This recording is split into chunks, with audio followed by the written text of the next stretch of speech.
Mentaka khatway tarik kala lingkot Raja Art Pausau, Menteri Katanat Boarding ke Jala Abu Teher Mondal, ringkat ki ofisar bat barikor ke MEECL, ula jurip ya ke jing maramat ya ke jingking yam, kabadang yad ke jing shna penbha. Kani ke jing jurip ke long ban pentikna ba ke jing shna kan long bet thik kum ki kendon, namar ba ke jingking yam, kadai ke babasa ya ke Jala Meghalaya, hakalet kawan, mat kumju ya ke boarding. Nalor UCMD ke MEECL, Usanji Goyal, Ladon lang ki barikor ka company ka basna ya ka firm MSITD Cementation India Limited. Lakban kedau ba ka company ka basna ya ka nega jingking. Kala bu por ban pendap hapu asau benai, bat ka nek kumba arpau san snem.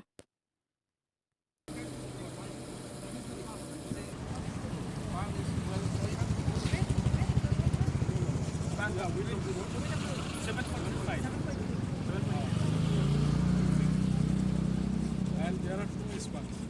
The enter is one bridge, no? That means you'll have to lift the enter. For 3 hours we need. We will convey. After that, after lifting, then we'll change everything. 3 hours we need. That's what I'm saying. It has to be thoroughly professional. So आप बैठ के पूरा वर्कआउट कर लीजिए whether we have enough manpower, we have enough machinery, what could be possible breakdown during that time. If there's a breakdown, से आपने जैसे लिफ्ट क्या किया,